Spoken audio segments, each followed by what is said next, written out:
Boa noite. Glória a Deus, meu amigo Alan, aleluia. Boa noite, Alan. Agora vamos cumprimentar o resto do povo. Boa noite, pessoal. Amém. Eu e o Alan já se cumprimentamos, vamos cumprimentar o resto. Graça e paz, amém? Glória a Deus. Irmãos, eu quero que você abra a sua Bíblia, lá no primeiro livro de Samuel, capítulo 16. Nós não vamos ler agora, vamos ler daqui um pouquinho, tá? Mas eu gostaria muito que você abrisse 1 Samuel capítulo 16, tá?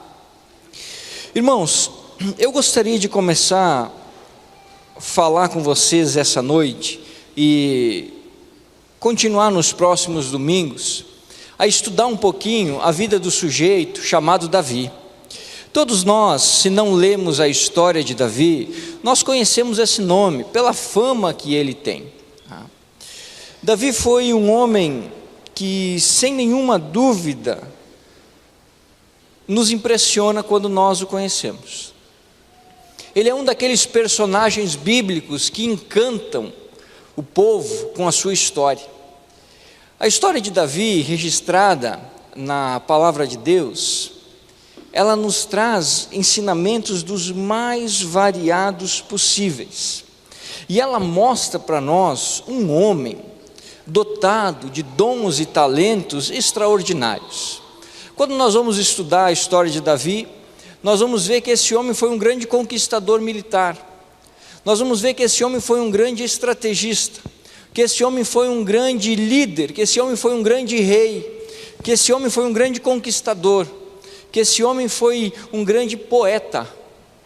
A história de Davi é recheada das mais variadas situações que nós podemos imaginar. E a partir de hoje e os próximos domingos, eu gostaria então de, junto com você, nos debruçarmos sobre a história desse homem e aprender quais são as lições que a vida dele nos ensina, para que nós possamos aplicar hoje na nossa história. E tudo começa em 1 Samuel, capítulo 16, versículos de número 1 ao 13. É a primeira vez que nós vamos encontrar esse nome, esse sujeito, esse moço chamado Davi. E eu queria ler esse texto com você. 1 Samuel capítulo 16, versículo do 1 ao 13. Diz assim o texto bíblico: O Senhor disse a Samuel: Até quando você irá se entristecer por causa de Saul? Eu o rejeitei como o rei de Israel. Encha um chifre com óleo e vá a Belém. Eu enviarei a Jessé. Escolhi um de seus filhos para fazê-lo rei. Samuel, porém, disse: Como poderei ir? Saul saberá disso e me matará. O Senhor disse: Leve um novilho com você e diga que foi sacrificar ao Senhor. Convide Jessé para o sacrifício e eu lhe mostrarei o que fazer. Você irá ungir para mim aquele que eu indicar. Samuel fez o que o Senhor disse. Quando chegou a Belém, as autoridades da cidade foram encontrar-se com ele, tremendo de medo, e perguntaram: Vens em paz? Respondeu Samuel: Sim, venho em paz. Vim sacrificar ao Senhor. Consagrem-se e venham ao sacrifício comigo. Então ele consagrou Jessé e os filhos dele e os convidou para o sacrifício. Quando chegaram, Samuel viu Eliabe e pensou: Com certeza é este que o Senhor quer ungir. O Senhor, contudo, disse a Samuel: Não considere sua aparência, nem sua altura, pois eu o rejeitei. O Senhor não vê como o homem vê a aparência, mas o Senhor vê o coração. Então Jessé chamou Abinadab e o levou a Samuel. Ele, porém, disse: O Senhor também não escolheu este. Em seguida Jessé levou Samá a Samuel, mas este disse: Também não foi este que o Senhor escolheu. Jessé levou a Samuel 7 dos seus filhos, mas Samuel lhe disse: O Senhor não escolheu nenhum destes. Então perguntou a Jessé: Estes são todos os filhos que você tem? Jessé respondeu: Ainda tenho o caçula, mas ele está cuidando das ovelhas. Samuel disse: Traga-o aqui, não nos sentaremos para comer enquanto ele não chegar. Jessé mandou chamá-lo e ele veio. Ele era ruivo, de belos olhos e de boa aparência. Então o Senhor disse a Samuel: É este, levante-se e unja-o. Samuel apanhou o chifre cheio de óleo e ungiu na presença de seus irmãos, e a partir daquele dia o Espírito do Senhor apoderou-se de Davi, e Samuel voltou para Ramá. Aqui começa a história desse homem tão fantástico e que alcançou uma fama tão grande que até os dias de hoje é falado, estudado e comentado em todo o mundo. Davi foi o segundo rei de Israel. O plano original de Deus, você tem que lembrar comigo da história, vamos voltar um pouquinho, era que Israel não tivesse rei. Por quê? Porque Deus seria o seu governante, Deus seria o seu Senhor. Israel não precisava de rei, Deus era aquele que cuidava do povo e zelava por eles. Mas num determinado momento, depois que eles conquistaram a terra, já num tempo de um pouco mais de paz, o povo de Israel começou a olhar para os vizinhos e começou a perceber que os reinos vizinhos tinham reis, homens que dominavam sobre os seus reinos. E o povo começou então a se queixar a Samuel. Samuel era o grande juiz daquela época, o líder, vamos dizer assim, espiritual do povo. E o povo começou a se queixar, querendo um rei, um rei, um rei, um rei. E aí chegou uma certa altura que Deus disse a Samuel assim: Samuel, deixa o povo escolher. O povo não está rejeitando você, Samuel, o povo está rejeitando a mim. O povo está me trocando por um rei. Deixa eles escolherem o rei que eles quiserem. E aí o povo foi procurar o rei e escolheram dentre de todas as nações Saul. Saul era um homem muito alto, muito elegante, muito forte, com porte de rei. E ungiram Saul como rei de Israel. E Saul começou a reinar sobre Israel. Só que o reinado de Saul foi um grande desastre. Saul não tinha qualidades necessárias para ser líder. E ele afundou a nação, deixou pior do que quando ele pegou. Mas durante o reinado de Saul, ele cometeu algumas falhas com Deus, que levaram Deus a rejeitá-lo como rei. E aqui nós chegamos então nesse ponto. Deus havia rejeitado Saul como rei. Chama Samuel, que era o profeta, o líder espiritual, e diz a Samuel: Samuel, Saul não é mais o rei, não o quero mais, eu o rejeitei, eu vou tirá-lo do trono, mas agora eu vou escolher um rei segundo o meu coração. Aqui eu acho fantástico, porque Saul era a escolha do povo. O povo olhou para Saul e disse assim: esse é nosso rei. Mas a gente tem que entender que a voz do povo nunca é a voz de Deus. Nunca. A voz do povo nunca é a voz de Deus, porque a voz de Deus é soberana. Agora, não era o povo que escolhia um rei, agora é Deus que escolhia alguém para se tornar o rei daquela nação. E Deus encontra em todo Israel um jovem, um pastor de ovelhas, que nunca ninguém tinha falado sobre ele até então. E isso é algo que encanta o meu coração. E eu vou explicar para você por quê. Belém não era uma cidade assim extraordinária. Estava mais para uma vila no meio do nada. Davi não vem de uma família nobre. A família de Davi não era uma família dessas pomposas, alto sobrenome, aqueles que todo mundo conhece. Nada disso, nada disso. Davi era o 8º filho de seu pai Jessé, 8º. Nós temos que lembrar que naquela época, naquela sociedade, a única vantagem era para os primogênitos, para os mais velhos. A herança era em dobro para os mais velhos, os direitos eram dos mais velhos, os mais novos não ganhavam nada. Davi era o 8º da lista, tinha 7 na sua frente, 7. Detalhe, diz o texto que Davi cuidava de ovelhas. Isso também não era uma profissão assim muito digna, não era aquela profissão que todo pai olhava e dizia assim: puxa, quero que meu filho seja pastor de ovelhas. Não, era uma profissão assim, né, mais não muito valorizada, podemos dizer assim. Nós podemos dizer que Davi era normal, o mais normal que alguém poderia ser na sua época. Não tinha nada na vida de Davi que fosse extraordinário. As circunstâncias que estavam ao redor de Davi jamais indicariam que ele se tornaria rei, de jeito nenhum, de jeito nenhum. Davi tinha tudo para ser ninguém na vida, essa é a verdade. Davi tinha tudo o que precisava para ser mais um, para não se destacar, para viver, morrer e nunca ser lembrado por nada nessa terra. Mas aqui eu aprendo uma grande lição. Não interessa onde eu moro, não interessa quem são os meus pais, não interessa qual é a minha profissão. Quando Deus tem um plano para a vida de alguém, isso se cumpre, independente das circunstâncias.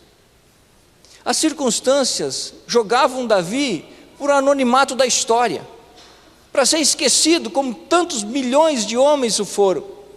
Mas Deus tinha um plano na vida daquele jovem pastor, e o plano de Deus era simples: Davi sairia de pastor de ovelhas a rei de Israel. Davi sairia de ser o menino ruivo de boa aparência para receber o título de homem segundo o coração de Deus. E isso é extraordinário. Isso é extraordinário. Ainda que ninguém veja, ainda que ninguém deposite esperança, ainda que ninguém perceba, Deus conhece a vida e o coração dos homens. Ele sabia quem era Davi. Ele sabia o que Davi era capaz de fazer.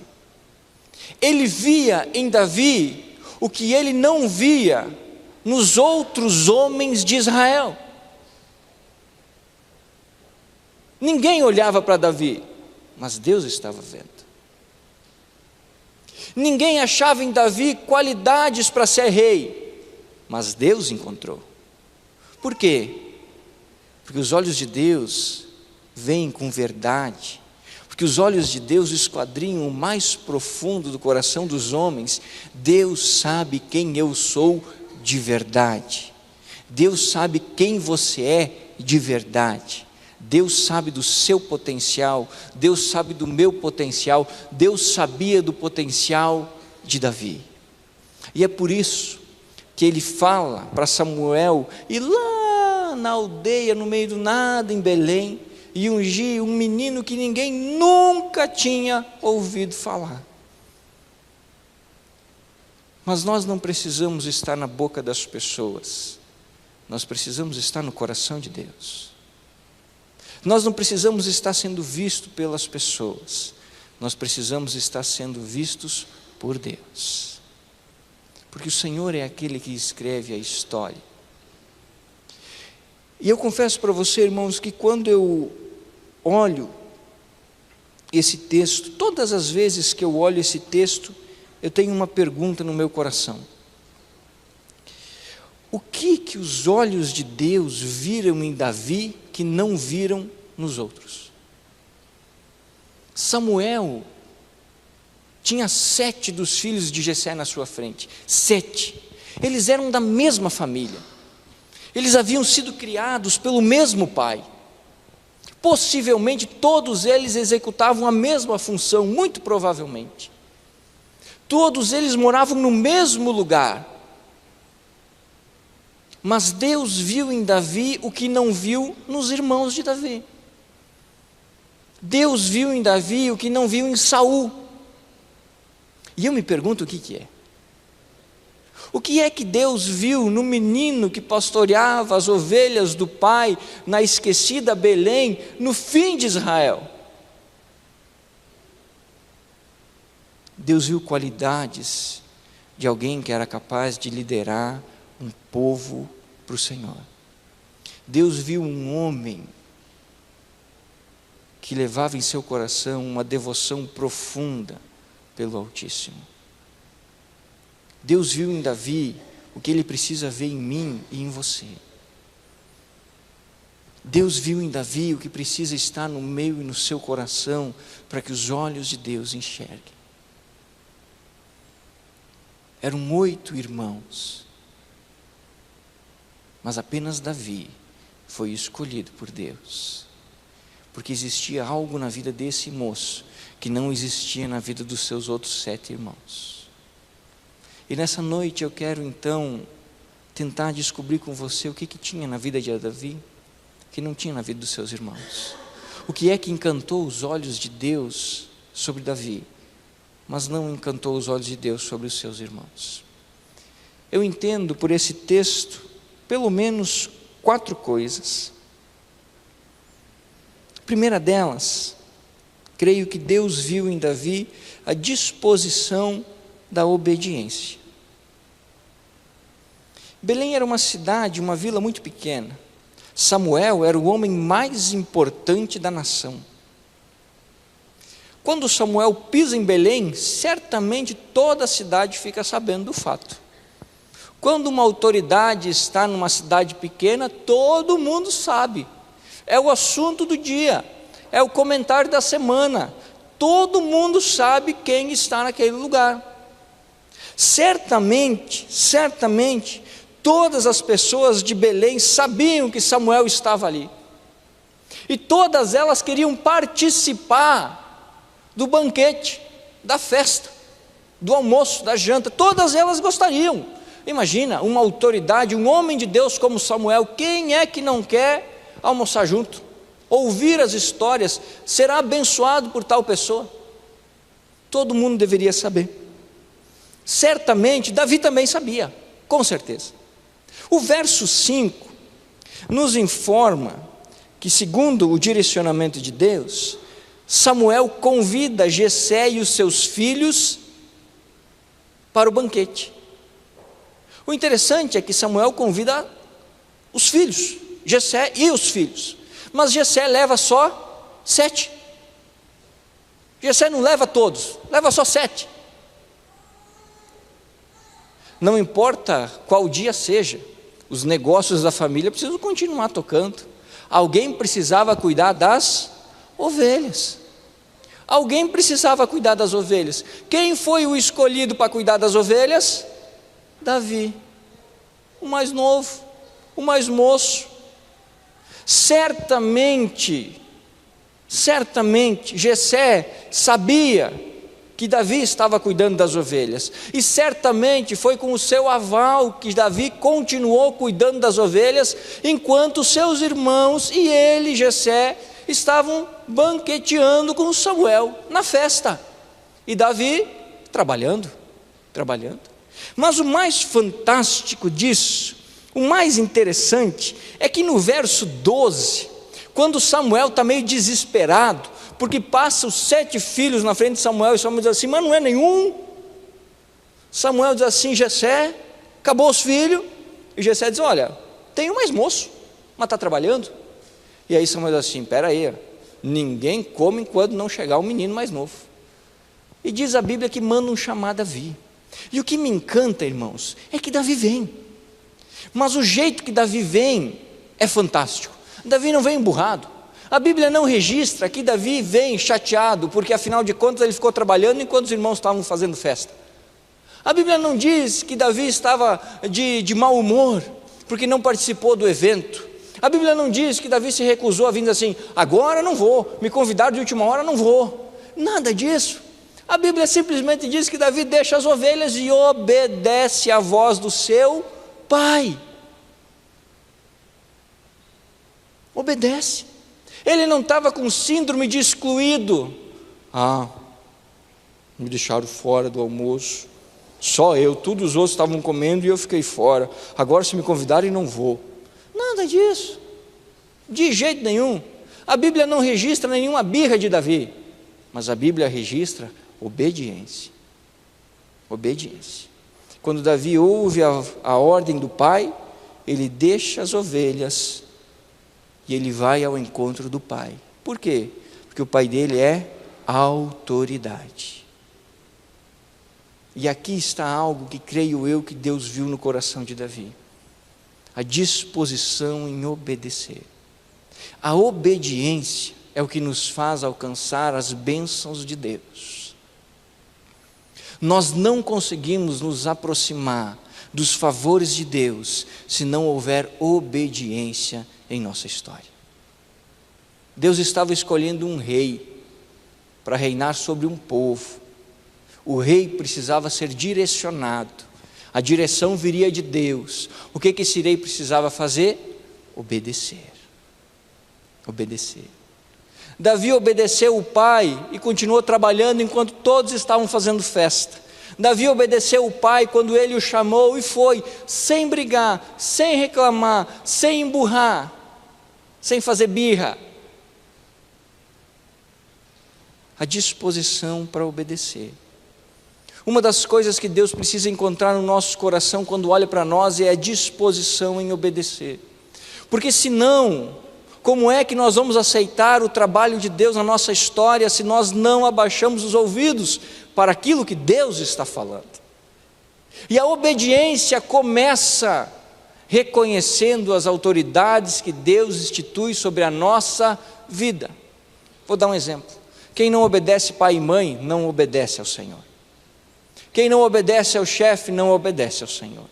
Quem não é obediente aos seus líderes espirituais, não obedece ao Senhor. Porque se nós não conseguimos obedecer às autoridades instituídas por Deus aqui nessa terra sobre nós, nós nos enganamos achando que obedecemos a Deus. Nos enganamos. Olha que interessante. Samuel era a autoridade espiritual daquele lugar. E Samuel diz assim a Jessé: ninguém come até Davi chegar. Jessé era um homem obediente. Jessé diz assim: então peraí, chama Davi. Alguém vai lá chamar Davi, e olha só que fantástico. O que Davi faz? Opa, peraí, o pai está chamando? Eu vou. Obediência. O homem que entende que a obediência é um passo para alcançar as bênçãos de Deus, é um homem que se submete à vontade do Senhor, é um homem que é transformado por Deus com mais rapidez, porque ele não luta contra Deus na mudança, ele aceita, pois afinal de contas o Senhor é Senhor, e se falou, falado está. E quando nós vamos olhar a sequência da história de Davi, nós vamos perceber que esse foi um homem obediente, mesmo sendo rei, ele foi obediente. O fato mais claro dessa obediência está quando Davi peca, dorme com Betseba, mata Urias, o marido dela, e quando o profeta Natã vem e aponta o dedo para a cara de Davi, que era o rei, diz assim: você pecou. Davi abaixa a orelha e diz assim: sim, eu pequei. Era um homem que reconhecia a autoridade, era um homem que sabia o que é obedecer, e por isso desfrutou das bênçãos de Deus. Uma das coisas mais tolas que nós podemos fazer como filhos de Deus é querermos ser rebeldes. É a gente querer viver do nosso jeito, não dando ouvidos para aquilo que Deus está dizendo. Quando isso acontece, Deus tem que fazer igual o Jonas. Jonas quis ser desobediente e tomou uma lição que nunca mais esqueceu na vida. A obediência preserva a nossa vida e nos faz andar mais rápido nos caminhos do Senhor. Mas a rebeldia mostra para Deus que ao invés de homens e mulheres, somos crianças e precisamos de disciplina. O homem, segundo o coração de Deus, traz em si a disposição de obedecer. Quando Deus olhou para Davi, ele viu a disposição da obediência.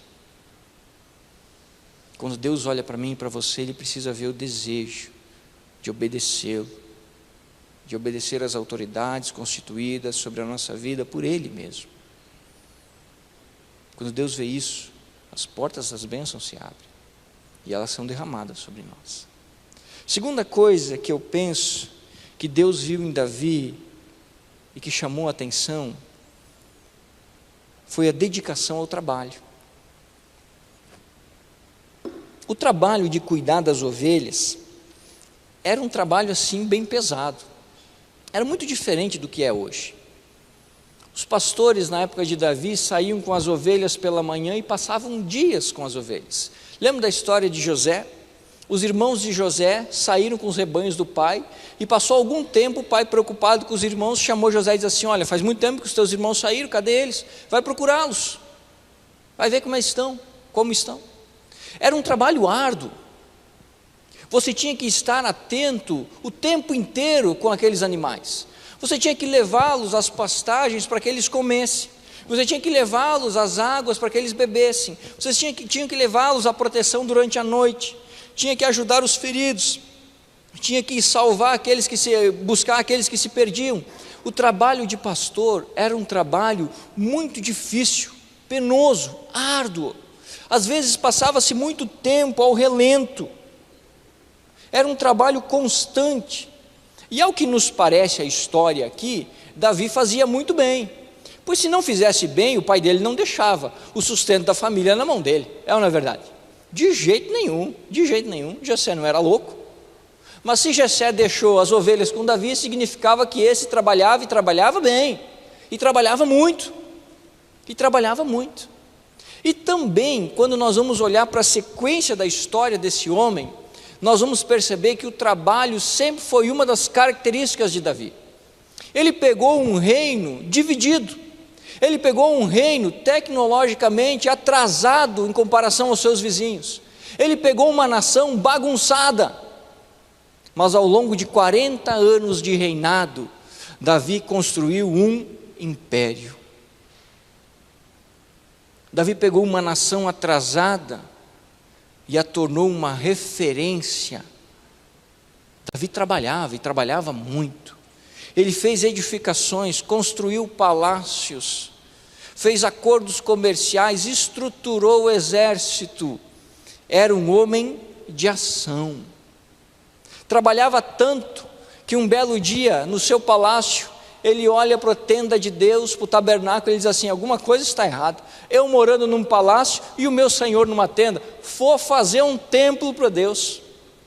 E aí o Senhor chama Davi e diz assim: negativo, Davi, muito sangue nas suas mãos, você não, teu filho constrói, mas você não. E aí Davi era tão trabalhador que ele não cruza os braços. O que ele faz? Ele ajunta os recursos para a construção, guarda dinheiro, guarda materiais, e quando Salomão começa a construir a grande maioria das coisas que ele precisava, o pai dele, Davi, já havia ajuntado. Trabalho. Deus não gosta de gente preguiçosa, Deus não gosta. Tanto é verdade que se você for dar uma passeadinha pelo livro de Provérbios, você vai encontrar muitos provérbios falando sobre o preguiçoso.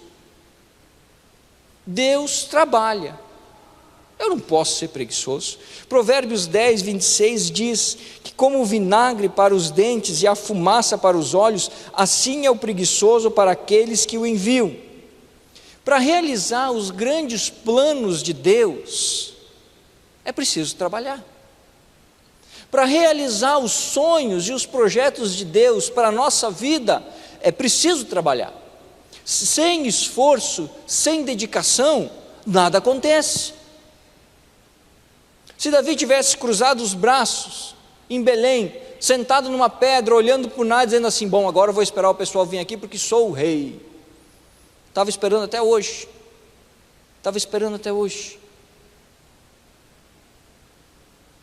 Homens de Deus são trabalhadores.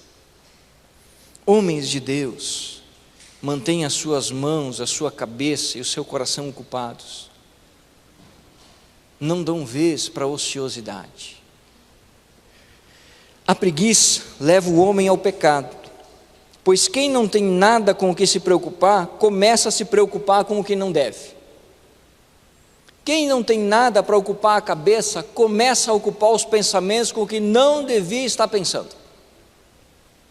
Davi era trabalhador. E muito, ao longo da sua vida, nós conseguimos ver claramente que foi um homem que não parou, que foi um homem que sempre se esforçou, que sempre se dedicou, que sempre foi além, que não se acostumou com as circunstâncias ao seu redor. Ele seguiu em frente. Quando Deus olha para mim e para você, Ele precisa ver isso. O desejo de ir adiante, o esforço, a batalha diária. Nós não podemos nos acostumar a esperar cair as coisas de mão beijada. Homens de Deus são homens que trabalham.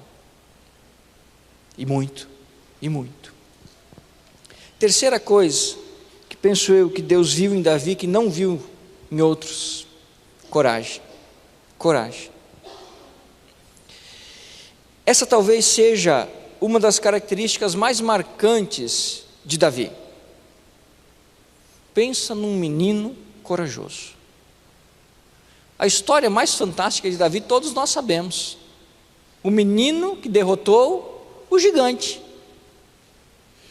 Davi, amando de seu pai, obediência, vai levar um lanche para os seus irmãos que estão na guerra. Quando Davi chega na guerra, todo mundo amedrontado, tremendo, igual vara verde. Todo mundo escondido em suas barracas, e Davi diz assim: mas o que está acontecendo? Achei que chegar aqui ia ter uma batalha. E Davi lá com a lancheirinha, esperando os irmãos, e todo mundo tremendo. De repente ele escuta, do outro lado do vale, o gigante Golias gritar: não tem ninguém em Israel para lutar comigo, não tem um homem nessa nação para lutar mano a mano comigo. E aí Davi fica casquetado assim: peraí, como assim? Tem sim, aqui ó, deixa para mim. Eu gosto muito dessa frase. Davi diz assim: que esse incircunciso está ofendendo o nosso Deus? Ele diz assim: ó, ninguém vai lutar, não, vou eu, deixa para mim, vou. E aí os irmãos de Davi dizem assim: Davi, e Davi diz assim: não, se vocês não vão, vou eu. E aí Saul, medroso, que era o rei, que deveria ele ir lutar, medroso, chama Davi para sua tenda e diz assim: tu vai mesmo, Davi? Vou. Então coloca a minha armadura. E a cena é fantástica. Só Saul tinha armadura no exército. Israel era uma nação com baixa tecnologia. Era um povo muito ruim, pobrezão demais. E aí diz a história que colocam a armadura em Davi. E quando ele quer caminhar, ele não consegue caminhar. Olha o guerreiro. Ele não consegue nem caminhar com a armadura. Ele era um menino. E aí ele vai tirando aquela armadura e diz assim: não, isso aqui não funciona, eu vou do meu jeito. E ele pega umas pedrinhas, pega a funda dele e ele vai diante de Golias. Mas, nesse mesmo capítulo 17, o verso 37, nos informa de onde vem a coragem de Davi. A coragem de Davi vem da época dos campos de ovelhas do seu pai Jessé. Quando lá no verso 37 ele diz assim: muitas vezes tive que lutar contra animais selvagens para defender o rebanho. Matei leão e urso para defender as ovelhas. O menino era corajoso desde sempre. E quando ele chega diante de Golias, é uma cena engraçadíssima. Golias diz assim: mandaram um cachorro. Em vez de mandar um soldado, me mandaram um cachorrinho. E Davi com as pedrinhas, 3 pedrinhas só. Era só 3 porque não tinha como errar, olha o tamanho de Golias. Não precisava do que mais 3. E todos nós conhecemos a história. Ele mata Golias, envergonha o exército inteiro de Israel e põe medo em todos os filisteus, porque era um menino. Davi era corajoso. E para ser rei, precisava ser corajoso. Para ser líder, precisa ter coragem. E por isso que Deus viu em Davi coragem. Coisa que não tinha em Saul. Porque quando tinha que lutar com Golias, ele estava tremendo dentro da barraca. E ele que era o rei. Ele que deveria ser o primeiro a sair e dizer assim: vamos embora.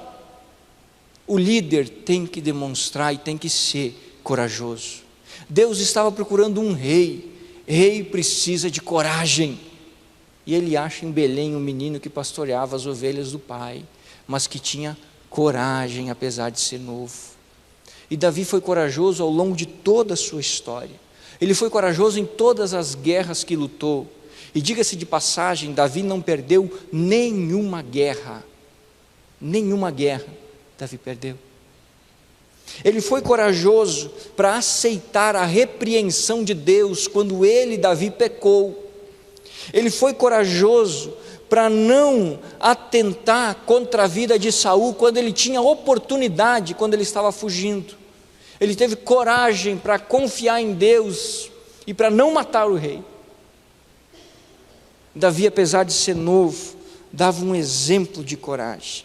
Não faltava coragem na vida desse rapaz, e não pode faltar na minha e na sua.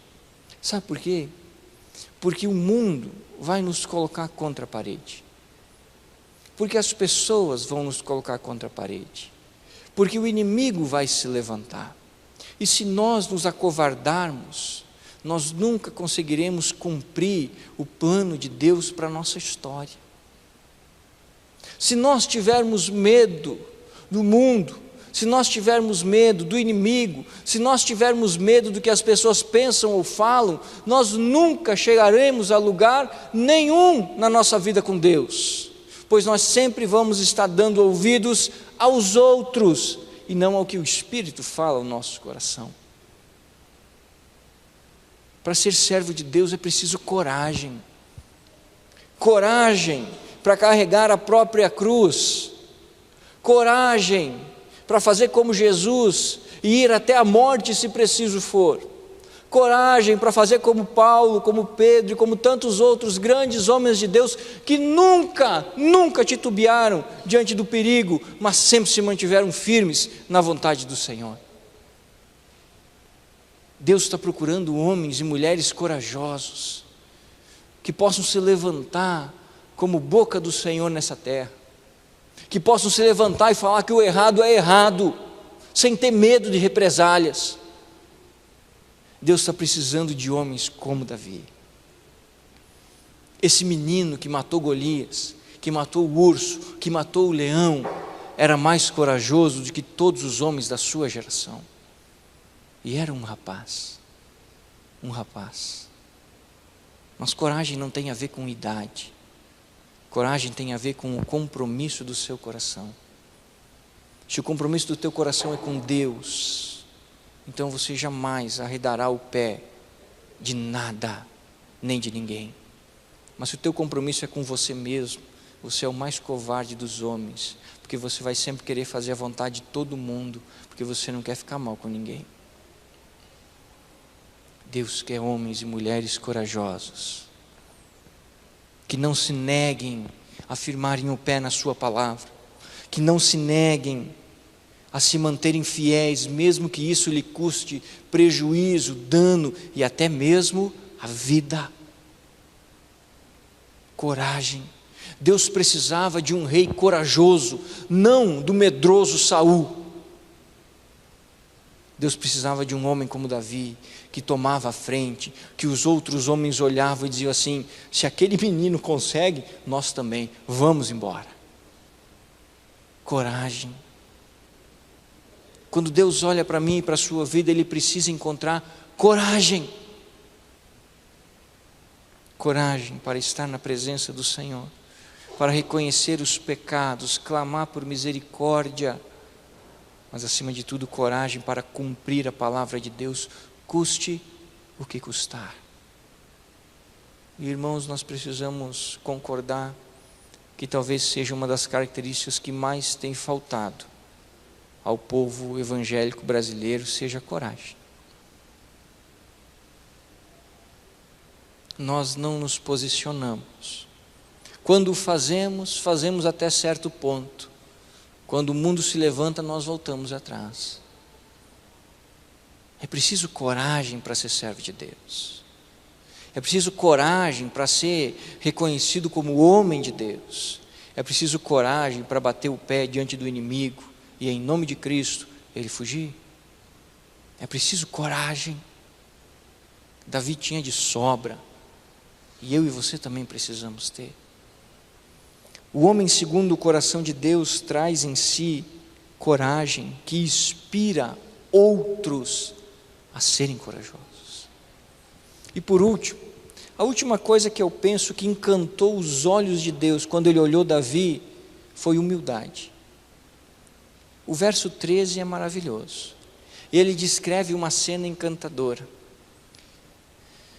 Diz o texto que quando Davi entra na sala, Deus naquele instante diz a Samuel: é esse, unge.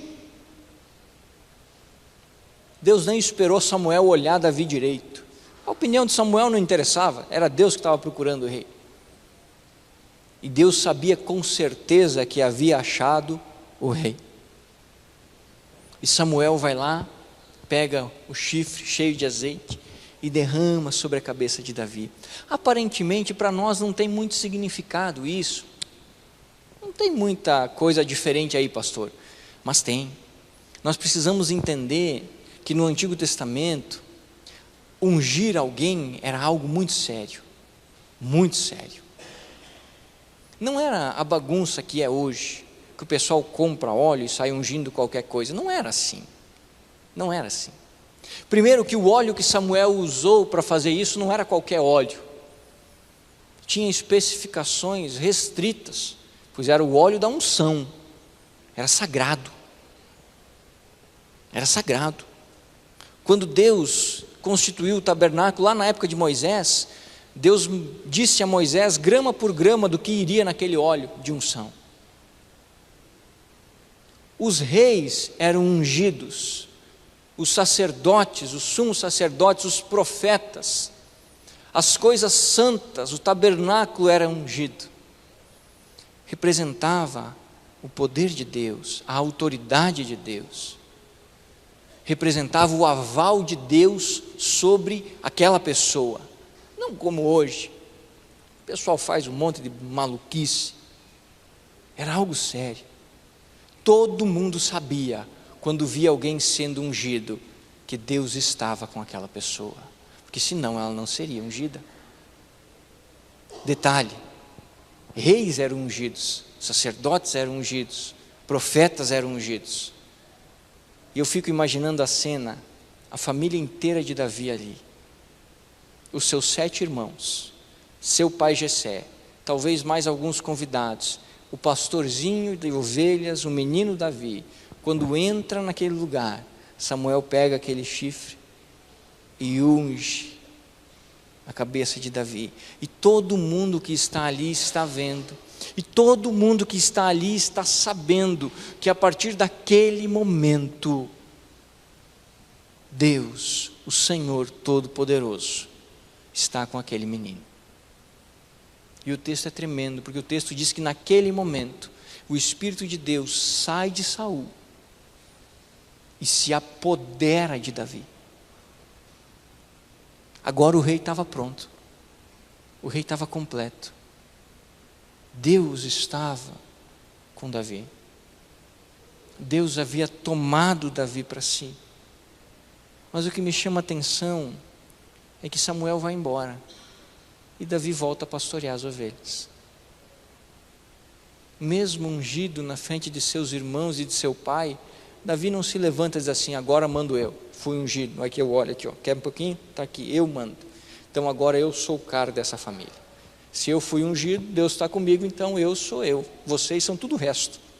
Bem feito, não me convidaram para janta, agora eu sou a autoridade. Nada disso. Davi era humilde. Davi era humilde. Ele não quer se sobressair em cima dos outros. Nem sobre o próprio Saul, Davi tem o desejo de se sobressair. Davi sempre foi fiel a Saul. Saul que foi o traidor. Davi era humilde. E o rei de Israel, o líder de Deus, precisa ser humilde.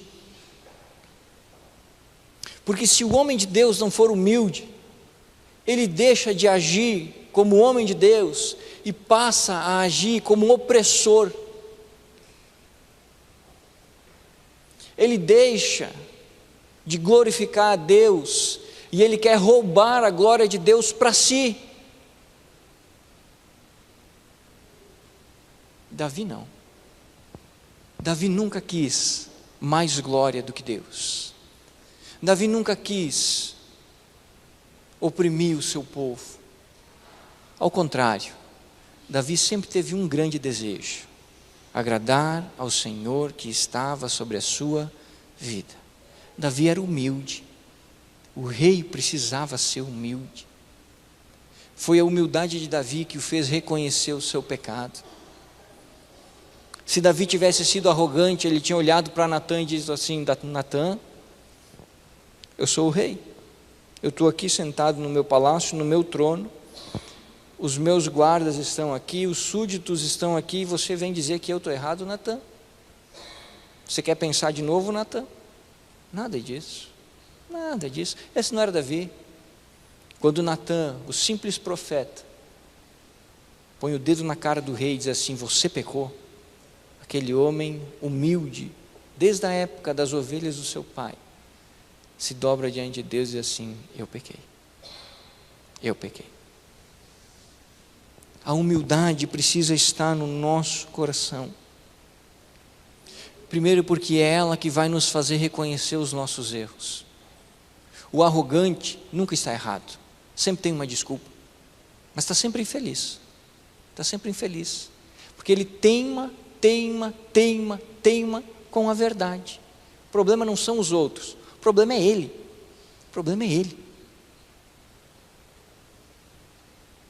Agora, os humildes aprendem e crescem.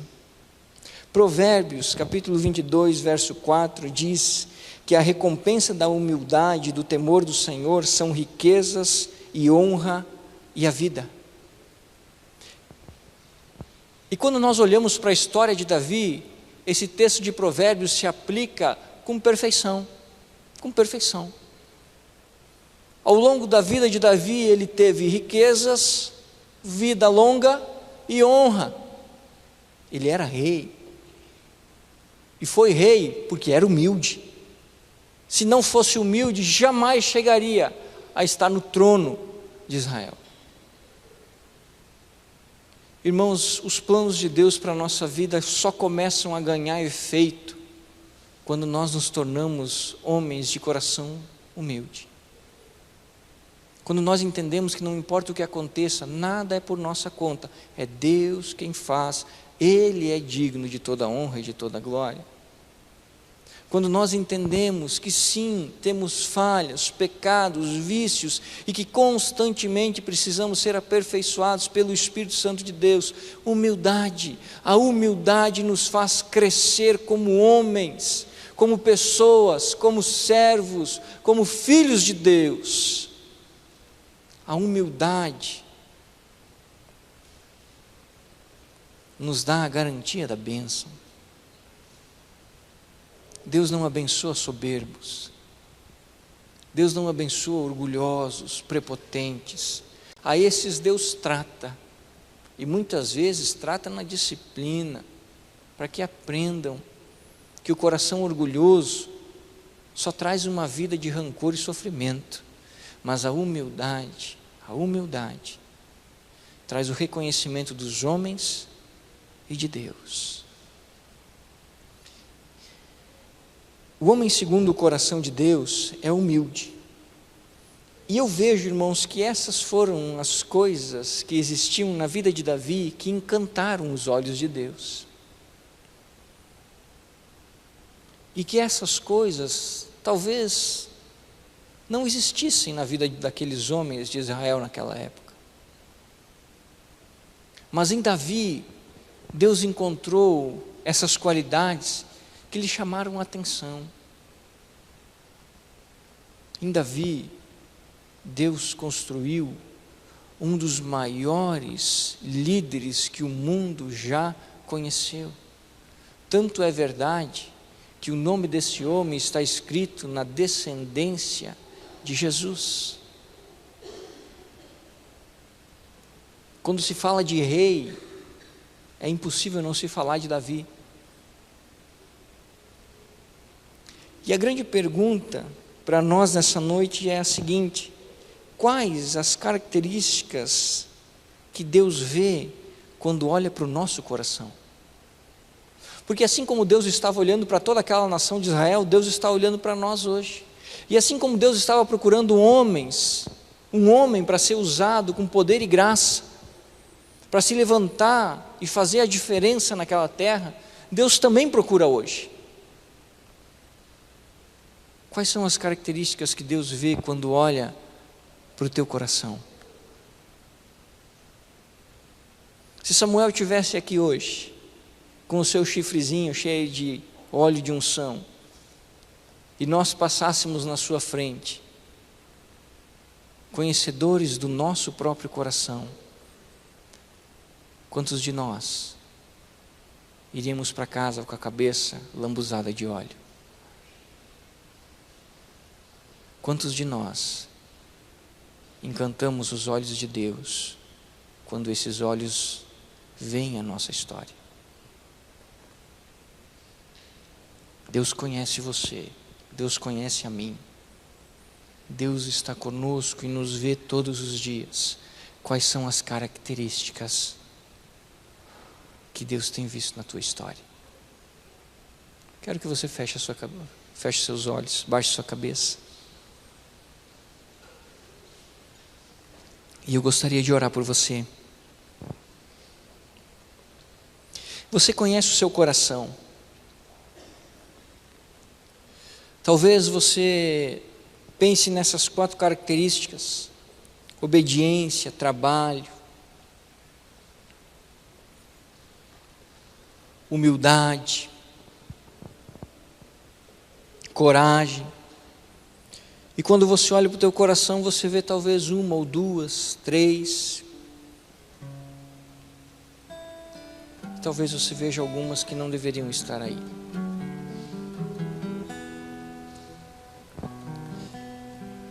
Quero dizer para você que o nosso Senhor é o Deus que muda os corações. Mas o primeiro passo para toda mudança é o reconhecimento que ela é necessária. O segundo passo é a obediência, para entender que Deus sabe o que faz. O terceiro passo é a coragem, para aceitar e permanecer no processo de mudança.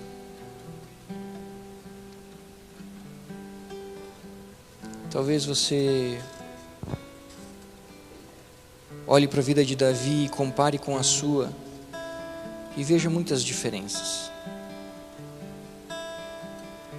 Davi era um homem extraordinário, mas nós também podemos ser homens e mulheres inclinados a obedecer à voz de Deus. Nós também podemos ser homens e mulheres com dedicação e trabalho duro para que os planos do Senhor se realizem na nossa história, principalmente para que haja uma construção íntima de vida entre nós e Deus. Nós também podemos ser homens e mulheres corajosos para enfrentar o que o mundo tem levantado contra nós. Nós também podemos ser homens e mulheres que cultivam a humildade e que entendem que tudo, absolutamente tudo, vem de Deus, por causa de Deus, e é para o Senhor toda a honra e toda a glória. Quero que você coloque a sua vida diante do Senhor nesse momento. Peça ao Senhor as qualidades que você precisa. Peça ao Senhor, o Deus da mudança, que mude o seu coração. Eu gostaria de orar por você. Senhor nosso Deus, na tua presença estamos, louvando ao Senhor e engrandecendo o teu nome, pois somente o Senhor é digno de toda honra, toda glória, toda adoração, ó Pai. Não há Deus como o Senhor. Pai, nós sabemos que o Senhor está olhando para nós. Nós sabemos que os teus olhos jamais se apartam da nossa vida, Pai. Senhor, que a nossa vida agrade ao Senhor. Que a nossa vida, que o nosso coração, que o que somos, chame a atenção do Senhor. Assim como Davi também chamou. Lá, Deus, lá na pequena Belém. Senhor, que nós não sejamos como os irmãos de Davi, Que nós não sejamos como Saul, mas que sejamos como o rei. Que em nós, ó Deus, também haja coragem. Coragem para perseverar na Tua palavra. Que em nós, Senhor, haja humildade sempre, Deus. Não permita que nos exaltemos, ó Deus, de forma nenhuma.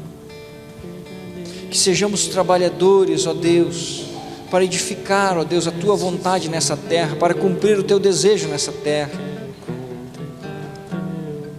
Que tenhamos o coração disposto a obedecer, ó Deus, ainda que nos doa, ainda que não venhamos a gostar, mas que tenhamos a disposição em obedecer, pois Tu és o Senhor da nossa história.